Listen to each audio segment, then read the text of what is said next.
तो आदाब, नमस्कार, गुड इवनिंग, सत श्री अकाल। एक बार फिर आप तमाम का स्वागत है क्राइम तक की कहानी की इस एपिसोड में। उम्मीद है पूरी फैमिली अच्छी होगी, अपना ख्याल रख रही होगी।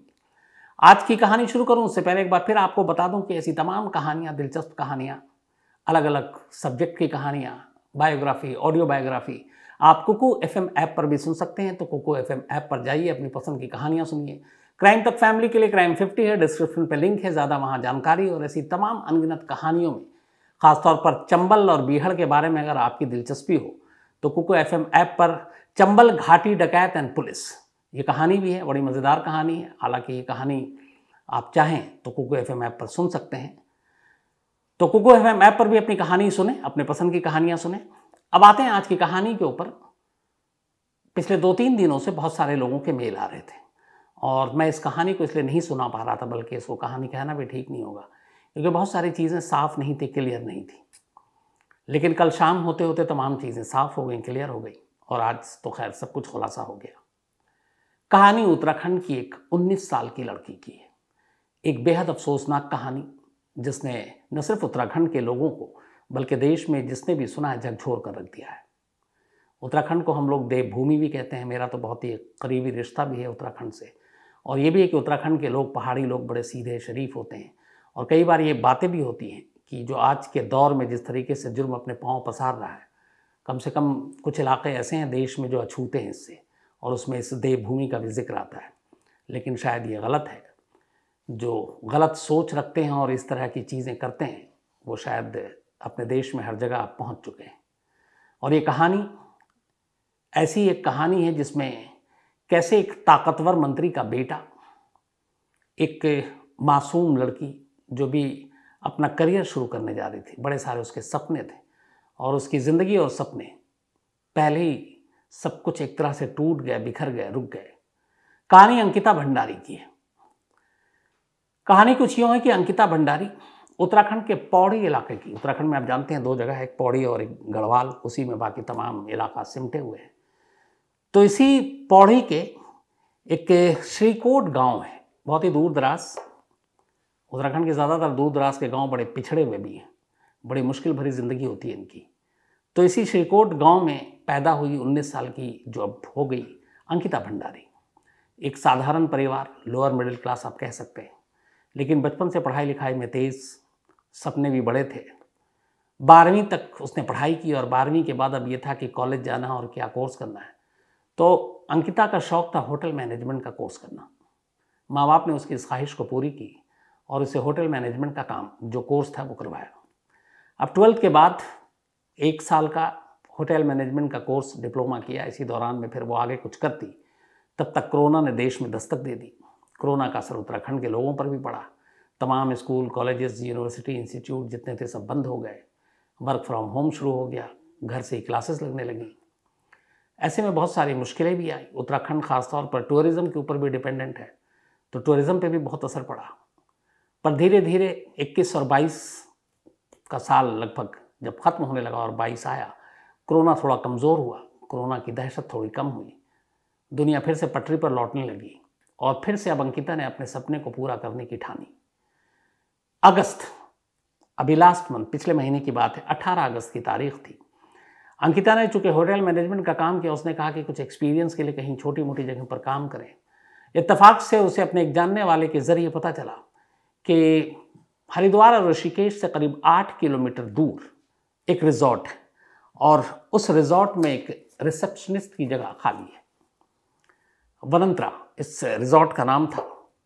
इस रिजॉर्ट का जो मालिक था वो उत्तराखंड के एक ताकतवर बीजेपी नेता विनोद आर्य, जो कि एक पूर्व राज्य मंत्री का दर्जा भी जिन्हें प्राप्त था, अच्छी खासी पैठ अपने इलाके में।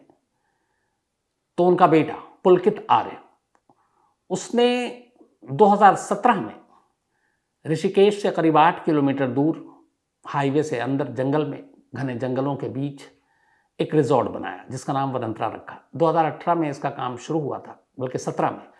18 में ये रिजॉर्ट बनकर तैयार हो गया। पिछले 4 सालों से यहाँ सैलानियों का आना जाना लगा हुआ था और इस रिजॉर्ट में सब कुछ ठीक चल रहा था। 18 अगस्त को अंकिता, जो कि होटल मैनेजमेंट का कोर्स कर चुकी है, अपने एक जानने वाले के थ्रू इस रिजॉर्ट में पहुंचती है, इंटरव्यू देती है और आखिर में वो एक रिसेप्शनिस्ट के तौर पर सिलेक्ट हो जाती है और वहाँ काम करना शुरू कर देती है। 18 अगस्त को, अगस्त का महीना बीतता है, अब सितंबर आ गया। लगभग महीना पूरा हो चुका था, बल्कि ठीक एक महीना पूरा हुआ 18 सितंबर को। 18 सितंबर दोपहर का वक्त था। अंकिता अपने कमरे में थी। चूँकि अंकिता का जो गांव है श्रीकोट गांव, वो इस रिजॉर्ट से जो ऋषिकेश में है उसकी दूरी करीब 150 किलोमीटर, 150 किलोमीटर। तो अब डेली ट्रैवल करना बड़ा मुश्किल है और इतनी कम सैलरी में आप, इतना साधन भी नहीं है कि आप घर आ जा सकें, और 150 किलोमीटर पहाड़ी इलाका भी है, तो आप उस रास्ते को उस हिसाब से देखें। वहाँ एक घंटे में मुश्किल से 20-30 किलोमीटर की सफ़र तय आप कर पाते हैं। तो इसीलिए इसी रिजॉर्ट में ही एक कमरे में रहा करती थी अंकिता। 18 सितंबर दोपहर 3 बजे उस रिजॉर्ट के रसोइये ने आखिरी बार अंकिता को देखा था और तब वो गुस्से में थी। उसकी शायद लड़ाई हुई थी उसी होटल, उसी रिजॉर्ट के जो मालिक है पुलकित आर्य से। इसके बाद किसी ने देखा नहीं अंकिता को।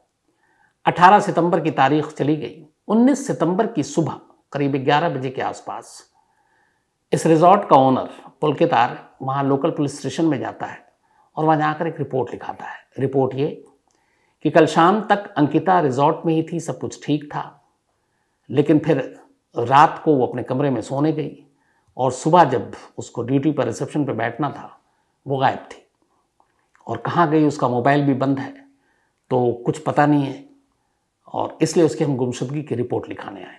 अब पुलिस रिपोर्ट लिख लेती है, लेकिन बस हवा ही रिपोर्ट लिखती है, इसके आगे कुछ नहीं करती। इस रिपोर्ट को लिखाने के बाद अब दोपहर के बाद 19 तारीख को पुलकित अंकिता के माँ बाप को श्रीकोट में फ़ोन करता है और कहता है कि अंकिता गायब है। अब वो बेचारे साधारण से परिवार के लोग ये सुनते ही पहले तो उन्हें यकीन नहीं होता, लेकिन फिर वो बदहवास ये खबर सुनकर, अच्छा वो 150 किलोमीटर का सफ़र, पहाड़ी, उत्तराखंड में बहुत सारे ऐसे गांव इलाके हैं जहाँ पे बस के भी टाइम होते हैं आने और जाने के। अगर एक बस मिस हो गई तो फिर आपका एक दिन गया। तो वहाँ पे भी इनके साथ वही दुश्वारी थी, चढ़ाई से नीचे उतरना, फिर पब्लिक ट्रांसपोर्ट के ज़रिए यहाँ तक पहुँचना। तो शायद उस बस का वक्त नहीं था। तो 21 को रिपोर्ट लिखाई। 22 तारीख को अंकिता के माँ बाप पहुँचते हैं यहाँ जहाँ पे रिजॉर्ट था और वहाँ जाकर फिर पुलकित उन्हें सारी बात बताता है। इसके बाद वो उसी पुलिस स्टेशन में पहुँचते हैं जहाँ पे पुलकित ने एक रिपोर्ट लिखाई थी 19 तारीख को, बल्कि ये 20 को पहुँचे थे। 18 को गायब हुई, 19 को रिपोर्ट लिखाई और 20 की सुबह। अब ये जब पुलिस के पास पहुँचते हैं, इत्तेफाक से उसी वक्त एक अंकिता का दोस्त था जो जम्मू में रहता है और अंकिता का बहुत ही करीबी दोस्त, उससे अक्सर सारी बातें होती, वो सारी चीज़ें शेयर करती। उस दोस्त ने, शायद उसने भी फ़ोन मिलाया। 18 की रात से बात नहीं हुई, मोबाइल बंद, 19 को भी नहीं, बात बंद। अब वो अंकिता के माँ बाप को भी जानता था। इधर 20 तारीख को अंकिता की तलाश में उसके माँ बाप यहाँ पहुँचते हैं और उसी दौरान उस दोस्त को जम्मू में बैठे हुए ये पता चलता है कि अंकिता गायब है। वो अंकिता के पिता को फ़ोन करता है और बताता है कि मेरी 23 की दोपहर को अंकिता से बल्कि 18 की दोपहर को अंकिता से आखिरी बार बात हुई और वो रो रही थी और उसने कुछ ऐसी चीज़ें बताई हैं। फिर वो कुछ चैट, जो व्हाट्सअप चैट हुआ था दोनों में, उसके शॉट भी भेज देता है। अब जब ये पता चलता है तो उसके अंकिता के फादर को ये सीधा सीधा लगता है कि इसके पीछे कहीं ना कहीं पुलकित का हाथ है, क्योंकि उसके दोस्त ने भी बताया। अब अंकिता के पिता पुलिस से कहते हैं कि मेरी बेटी की गुमशुदगी में इस रिजॉर्ट के ओनर पुलकित का हाथ है, आप उसके खिलाफ एफआईआर दर्ज कीजिए। लेकिन क्या मजाल, जो एक ताकतवर नेता के बेटे के खिलाफ उत्तराखंड की पुलिस रिपोर्ट दर्ज करे। वो टरकाती रही। बाप 4 घंटे तक पुलिस स्टेशन के कंपाउंड में खड़ा है, माँ खड़ी है, भाई खड़ा है, पुलिस रिपोर्ट नहीं लिख रही। इस दौरान में ये चीज़ें वहाँ सोशल मीडिया, लोकल जो वहाँ के एमएलए, उन लोगों ने मुद्दा उठाया। तो अब नेताजी के बेटे का नाम आया। नेताजी थाने पहुँच गए। थाने पहुँचे और इधर माँ बाप अंकिता के खड़े हुए। पुलिस पूछ नहीं रही, रिपोर्ट लिखना तो दूर की बात है। और उधर आरोपी का पिता जब थाने पहुँचता है तो पुलिस वाले उसके लिए स्पेशल चाय मंगाते हैं, पिलाते हैं, कुर्सी देते हैं, बैठाते हैं, नेताजी की आवभगत करते हैं। अब ये सारी चीज़ें वहाँ के लोकल लोगों के सामने हो रही। उन्हें गुस्सा आता है कि एक लड़की गायब है, उसका माँ बाप उसके यहाँ हैं, परेशान हैं, बुरा हाल है, और पुलिस ढूंढने की बजाय, यहाँ तक रिपोर्ट लिखने की बजाय जिनके ऊपर शक है उनके रिश्तेदारों की खातिर में लगी हुई है। खैर माँ बाप नाउम्मीद हुए पुलिस से। इसके बाद वो लोग कोई मशवरा देता है कि आप डीएम साहब के पास जाइए, शायद वो मदद करें। अब माँ बाप इलाके के उस रीजन के डीएम के पास पहुँचते हैं। वहाँ जाकर वो बताते हैं हमारी बेटी ऐसे ऐसे खो गई है, गुमशुदगी की रिपोर्ट है, लेकिन मुझे मालूम है जिस रिजॉर्ट में काम करती है उसका मालिक कहीं ना कहीं उसकी गुमशुदगी के पीछे है। डीएम को भी लगता है कि ये मामला थोड़ा सा संवेदनशील है। इसी के बाद वो पुलिस को हुक्म देते हैं कि फ़ौरन इस मामले में कार्रवाई की जाए। डीएम साहब के कहने के बाद अब इनके पिता पुलिस स्टेशन जाते हैं और आखिरकार 22 तारीख को एक मुकदमा दर्ज होता है और उस मुकदमे में अंकिता के पिता बाकायदा पुलकित का नाम लिखाते हैं। लेकिन एफआईआर दर्ज हुई, कार्रवाई कुछ नहीं। अभी तक सोशल मीडिया भी एक्टिव है। अब 23 तारीख आ गई, 23 सितंबर की तारीख। 23 को आखिरकार अब ये जब मामला उठा और कुछ नेशनल मीडिया में भी ये खबरें आने लगी तो फिर हंगामा हुआ। इसके बाद मजबूरन, बल्कि इसे मजबूरन ही कहेंगे, उत्तराखंड पुलिस ने पुलकित आर्य को गिरफ्तार कर लिया अंकिता की गुमशुदगी के पीछे हाथ होने के इल्ज़ाम में। गिरफ्तार करने के बाद अब उससे पूछताछ हुई। जब उससे पूछताछ हुई तो ऑलरेडी जो रिजॉर्ट का मैनेजर था वो भी 18 से बल्कि 19 से भागा हुआ था उसे भी पकड़ा। एक और स्टाफ था वो भी भागा हुआ था, उसे भी पकड़ा। अब 3 लोग उत्तराखंड पुलिस के पास थे, रिजॉर्ट का मालिक, मैनेजर और एक स्टाफ। इन तीनों से लंबी पूछताछ हुई। जब सख्ती से पूछताछ हुई तो 23 तारीख की शाम होते होते एक बेहद ही अफसोसनाक खबर सामने आई। इन तीनों ने एक्सेप्ट किया कि 18 सितंबर को ही उन्होंने अंकिता को मार डाला था और अंकिता को जिस तरीके से मारा उसकी पूरी कहानी बताई, जिस वजह से मारी उसकी भी कहानी बताई। तो तीनों आरोपी पुलिस के सामने इकरार जुर्म कर चुके थे, लेकिन वो आधी कहानी सुना रहे थे और वो भी 18 सितंबर की कहानी ये थी कि पुलकित ने पुलिस को बताया कि 18 सितंबर की दोपहर को अंकिता के साथ किसी बात पे झगड़ा हुआ। इसके बाद उसका मूड ठीक करने के लिए पुलकित ने यह तय किया कि चलो इसको थोड़ा ऋषिकेश घुमा कर लेकर आते हैं। इसी के बाद एक स्कूटी और एक बाइक पर 4 लोग, अंकिता, पुलकित, उसका मैनेजर और एक स्टाफ, ये चारों, 2 लोग स्कूटी पर बैठते हैं, 2 बाइक पर, और ये ऋषिकेश उस रिजॉर्ट से करीब 8 किलोमीटर दूर एक चीला बैराज है, वहाँ पर पहुँचते हैं। वहाँ जाने के बाद ये तीनों, पुलकित और उसके दोनों साथी, मैनेजर और स्टाफ, शराब पीते हैं। इसके बाद अब अंधेरा हो चुका था। फिर वहाँ पे किसी बात पे अंकिता से झगड़ा होता है। जहाँ पे ये लोग खड़े थे और झगड़ा हो रहा था वहीं पे ये बैराज था। बैराज मतलब एक तरह का बांध जहाँ से पानी छोड़ा या कम किया जाता है, पानी के फ्लो पे कंट्रोल किया जाता है। तो जो पुलकित है उसका कहना है किसी झगड़े के दौरान उसे गुस्सा आया और उसने अंकिता को धक्का दे दिया और अंकिता उस बैराज के पानी में जा गिरी। और ये लोग फिर वापस उसी स्कूटी और बाइक पर लौट आते हैं, अंकिता को पानी में फेंक कर, पलट कर भी नहीं देखते कि वो जिंदा है कि नहीं है, और ये वहाँ से चले आते हैं। अब उत्तराखंड पुलिस के हाथ में एक सीसीटीवी फुटेज लगा है। उसमें रिजॉर्ट से इस बैराज तक आने के दौरान एक जगह कैमरे में 4 लोग दिखाई दे रहे हैं, जो कि स्कूटी 2 और 2 बाइक पे बैठे हैं। लेकिन वापसी में उसी स्कूटी और बाइक पर एक कम हो गया, अब 3 लोग बैठे हैं, अंकिता गायब है। अब इन्होंने इतनी कहानी सुनाई और उसके बाद पुलकित ने बताया कि चूंकि उस पर शक ना हो इसलिए अगले दिन सुबह जाकर उसने खुद ही पुलिस में मिसिंग रिपोर्ट भी लिखा दी। अब यहां तक कहानी सुनाई, लेकिन जैसे ही पुलिस को पता चला, अब उस बैराज के आसपास तमाम गोताखोरों को, डाइवर्स को भेजा गया कि तलाश करो, लेकिन कहीं कोई लाश मिली नहीं। अब ये भी पता नहीं है कि अंकिता जिंदा है, बच गई, बट वो खुद भी सामने नहीं आ रही। तलाश जारी रही, कई राउंड तलाश हुई और आखिरकार 24 सितंबर को, यानी कि आज सैटरडे के दिन, इस बैराज से जहां पे उसने धक्का दिया था उससे करीब 8 किलोमीटर दूर एक चीला पावर हाउस है, वहां पर एक लड़की की लाश मिली, गोताखोरों ने निकाला। इसके बाद अंकिता के माँ बाप को बुलाया गया, उन्होंने शिनाख्त की लाश की अपनी बेटी अंकिता के तौर पर। अब सवाल ये था कि 5 से 6 दिनों में अंकिता को जिस बैराज से फेंका गया, गिराया गया, धक्का दिया गया, वहाँ से ये लाश 8 किलोमीटर के दायरे में ही थी। बहुत मुमकिन है कि ये लाश बहकर नामालूम कहाँ चली जाती। ऐसा क्यों नहीं हुआ? तो लाश कहीं फंस गई थी, अटक गई थी, और इस बांध या बैराज के पानी को रोका गया तो पानी कम हुआ और उसके बाद गोताखोरों को फिर ये लाश मिली और यहीं से कातिल एक तरह से शिकंजे में आया। अगर ये लाश बहकर निकल जाती तो क्या पता। कातिलों का दावा तो यही होता है कि हमने तो कत्ल ही नहीं किया, कत्ल हुआ है तो पहले लाश लेकर और ढूंढ कर लाओ। ऐसे बहुत सारे केसेस हुए हैं। लेकिन यहाँ अच्छी बात ये हुई कि कातिलों का ये मंसूबा नाकाम हो गया, अंकिता की लाश बरामद हो गई। अब कातिल ने आधी कहानी सुनाई, लेकिन वो लगातार यही बताते रहे कि झगड़ा हुआ और उसके बाद हमने धक्का दिया, लेकिन किस बात पे झगड़ा हुआ, क्या हुआ, ये कहानी नहीं बता रहे। लेकिन इधर अंकिता के माँ बाप ने जम्मू में बैठे उस दोस्त से मिले उस ऑडियो कॉल की रिकॉर्डिंग और उस व्हाट्सएप चैट पुलिस को दे दिए थे। और ये दोनों जो चीज़ें थीं ये इशारा कर रही थी कहीं और। जो पूरा व्हाट्सएप चैट है उसके जो मजमून है वो कुछ यूँ हैं कि अंकिता अपने दोस्त को कह रही है कि ये लोग मुझे गलत समझ रहे हैं, ये समझते हैं कि मैं 10,000 में ये मुझे ख़रीद लेंगे, ये समझते हैं कि मैं उस टाइप की लड़की हूँ, ये मुझे ज़बरदस्ती कस्टमर या जो गेस्ट हैं रिजॉर्ट में ठहरने आते हैं उनके कमरे में भेजना चाहते हैं और मैं इनको मना कर रही हूँ, ये गुस्सा मेरा कहीं और उतार रहे हैं और ये सब ठीक नहीं है। ऑडियो कॉल है, उसमें वो रो रही है, वो अपने एक बैग को मंगा रही है, शायद उस रिजॉर्ट को छोड़कर जाना चाहती थी।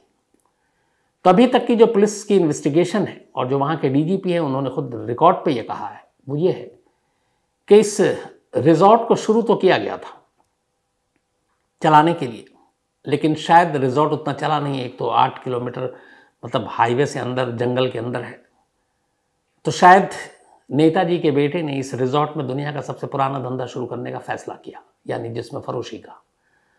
और रिजॉर्ट का जो लोकेशन है एक तो बिल्कुल आसपास सन्नाटा जंगल, तो सुकून और ऐसी तन्हाई ढूंढने वाले लोगों के लिए भी बिल्कुल परफेक्ट जगह है। तो उसे लगा कि शायद रिजॉर्ट का बिजनेस भी बढ़ेगा। और जब अंकिता की नौकरी लगी तो उसे लगा कि इसे भी इस धंधे में उतार दिया जाए, पर उसे मालूम नहीं था कि अंकिता इस तरीके से उसके खिलाफ जाएगी, इन चीज़ों का विरोध करेगी। अब वो शायद जा भी सकती थी, लेकिन यहीं पे उसको लगा कि शायद वो अपना मुंह न खोल दे और ये न बता दे कि इस रिजॉर्ट में क्या कुछ होता है। तो ये एक डर था जिसकी वजह से पुलकित ने अंकिता को रास्ते से हटाया। अब पुलिस को इस सारी चीज़ों की तफ्तीश करनी है, लेकिन यहाँ पे खेल देखिए कि ये सारी चीज़ों का खुलासा हुआ, लोगों में तो गुस्सा था ही था। अचानक आज ही 24 तारीख को जब लाश मिलती है, जो उत्तराखंड पुलिस 2 दिन तक अंकिता के माँ बाप को टरकाते रहे, एफआईआर तक नहीं लिखते हैं, जो डीएम के कहने के बाद लिखते हैं, जो आरोपियों के घर वालों, रिश्तेदारों, पिता की मेहमान नवाजी कर रहे हैं, जब ये सारी चीज़ें आई अचानक, वही जो अपना नया आजकल देश में चल रहा है, एक बुलडोज़र भेजा गया और इस रिजॉर्ट को गिरा दिया गया। अब यहाँ पे बेवकूफ़ी ये हुई है कि एक तरफ स्टेट के डीजीपी कह रहे हैं कि इस रिजॉर्ट में इस तरह का धंधा हुआ करता था और ये रिजॉर्ट कहीं ना कहीं इस सारी चीज़ों का उसके अंदर बहुत सारे सबूत होंगे। अगर उस रिजॉर्ट के अंदर आप प्रोस्टिट्यूशन करा रहे हैं या कुछ और करा रहे हैं तो कुछ ना कुछ एविडेंस तो मिलेंगे। क्राइम सीन पर पुलिस गई तक नहीं, रिजॉर्ट यहीं खाली था पिछले 3 दिनों से भी। उसके बाद जब बुलडोज़र चलाया गया तब भी कुछ नहीं, न फॉरेंसिक टीम ने विजिट किया, न पुलिस की टीम ने वहाँ विजिट करने की जहमत उठाई। और एक जहाँ से बहुत सारे आप एविडेंस कलेक्ट कर सकते थे, सबूत, उसको बिना पुलिस की तफ्तीश के ही बुलडोज़र चलाकर गिरा दिया ताकि ये मैसेज जाए कि देखो हम कितना अच्छा काम कर रहे हैं। और ये बेवकूफ़ी का काम था। कम से कम पहले उस रिजॉर्ट की निगरानी होनी चाहिए, वहाँ से सारे फॉरेंसिक एविडेंस कलेक्ट करने चाहिए, जो सबूत है वो हासिल करने चाहिए, उसके बाद बेशक आप उसको मटियामेट कर देते। ऐसा किया नहीं। अब सफाई ये दी है उत्तराखंड सरकार ने कि रिजॉर्ट इलीगल बना हुआ था, गैर कानूनी, इसलिए हमने गिराया। अब यहाँ पे भी सवाल है, 5 साल पहले ये बनना शुरू हुआ, 4 साल से ये रनिंग में था, 4 साल से यहाँ लोग सैलानी आकर ठहर रहे थे, 4 साल तक आपको पता ही नहीं चला कि ये कितना बड़ा ढांचा खड़ा हुआ है, कितना बड़ा रिजॉर्ट है और आप उसको गिरा नहीं सकते हैं। अब जब ये क्राइम हुआ तो आपने आनंद फानंद मुँह से गिरा दिया, तो यहाँ पे भी शक और सवाल खड़े होते हैं। हालांकि जो उत्तराखंड बीजेपी पार्टी है उसने इससे पुलकित के पिता और उसका एक भाई है, उन दोनों को पार्टी से निकाल दिया है। और ये पुलकित शुरू से ही थोड़ा सा आपराधिक प्रवृत्ति का लड़का रहा है। जब कोरोना का टाइम था तब कहते हैं, आपको अमरमणि त्रिपाठी याद होंगे, मधुमिता शुक्ला हत्याकांड के वजह से यूपी के ये भी एक मंत्री रहे दबंग, जेल में लंबे टाइम तक। तो कहते हैं कि उस कोरोना काल में जब आने जाने पे लोगों की पाबंदी थी तब ये उत्तराखंड की वादियों में घुमाने वाला यही था पुलकित। तो ऐसे कई सारे रिकॉर्ड रहे, लेकिन कुल मिलाकर अफसोसनाक ये है कि एक उत्तराखंड की ही बेटी जो करीब 5 दिन तक गायब रही, उत्तराखंड पुलिस ने जहमत नहीं उठाई वक्त पे रहते हुए कार्रवाई करने की, और माँ बाप चीख चीख कर कह रहे हैं कि उसकी बेटी की गुमशुदगी के पीछे कौन है, उसके साथ क्या हो सकता है, लेकिन कुछ नहीं हुआ। वो तो सोशल मीडिया की आजकल ताकत है, फिर नेशनल मीडिया देर से ही लेकिन कूदी, तो जाकर एक दबाव बना, प्रेशर बना, और उसके बाद ये गिरफ्तारी हुई, FIR दर्ज हुई है।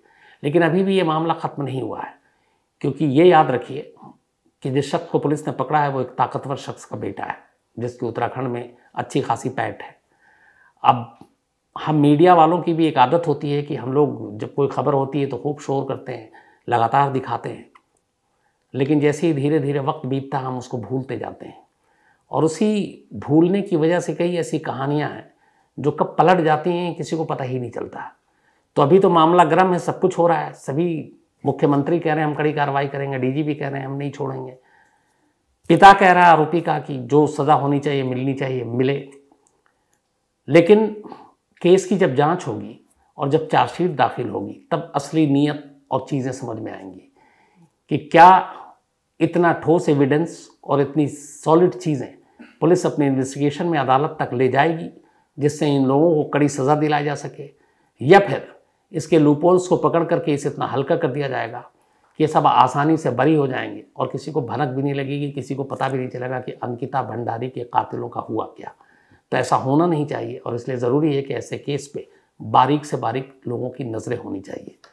तो एक नहायत ही अफसोसनाक ये वारदात, जो एक 19 साल की लड़की, जो शुरू में मैंने कहा जिसने अपनी ज़िंदगी के अभी सपने देखे थे, एक शुरुआत की थी, माँ बाप को कितनी उम्मीदें थी, वो उत्तराखंड से निकलकर होटल मैनेजमेंट और होटल के इस बिज़नेस में अलग अलग बड़े बड़े आलीशान होटलों में काम करने का ख्वाब देख रही थी।